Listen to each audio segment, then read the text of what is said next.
Hello, two bits of update for today. Russell T Davies received a television award and was really quite scathing of the government to a crowded room. He says, I know there's some Conservative supporters here because there's money here. And he said that the Conservative Party is like a wounded animal, but it's made promises about the BBC and about Channel 4 and be in no doubt it will carry out those promises. He made it quite clear that present policy was very dangerous. I'm afraid I'm inclined to agree with him. I remember Russell's huge successes in the past and his huge successes now. The fact that we have Doctor Who at all is a credit to Russell T Davies. We were contemporaries, oddly, at Oxford, and we've exchanged messages and sort of we've talked about the question about whether or not we actually met while we were at Oxford. I used to have tutorials in his college, so the likelihood is that we did meet, but I don't remember it. I think now I think Russell is a brilliant person and should be listened to. The other story is about Alex Belfield and Jeremy Vine and this ongoing court case. Of course, it's a court case. You can't talk about it in any detail because you don't want to sort of queer the pitch. But the more I read and the more I hear, Alex does this summary of what is said each day, and the BBC summarises in many ways what Jeremy Vine's position is. And the more I hear, the more I am dismayed by both sides of this court case. Alex Belfield's approach to journalism, his approach to broadcasting is aggressive and often deeply unkind. And I could have said that probably about Jeremy Vine.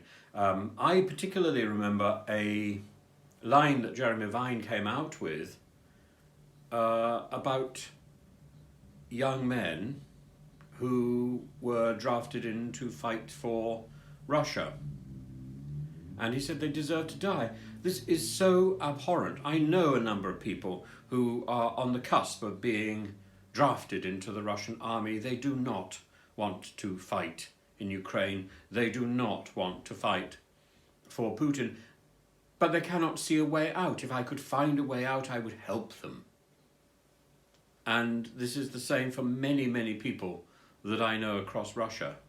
There are many people in Russia, even in the army, and certainly those who are not in the army, who abhor what is going on, but they cannot speak because their government has set up laws which make it impossible to speak.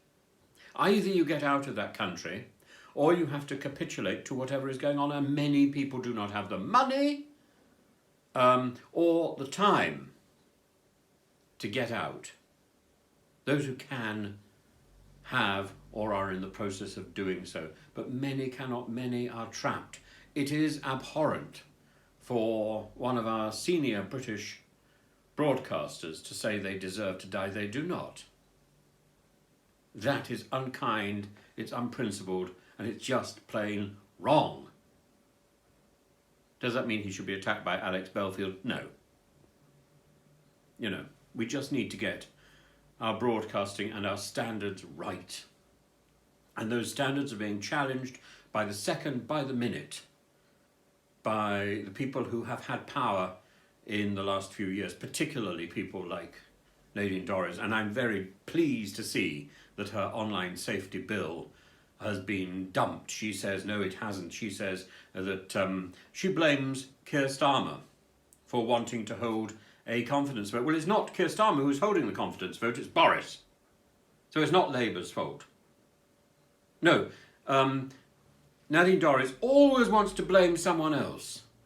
That is the sign of somebody who doesn't know how to do their job. I suggest Nadine Dorries opens her mail, answers her letters, and starts doing something to justify the money that she has been paid for being Minister of the DCMS. And I also suggest strongly that the next person who is Prime Minister splits up that ridiculous and ill-named ministry. It can't work, and Miss Dorries has demonstrated that it doesn't work.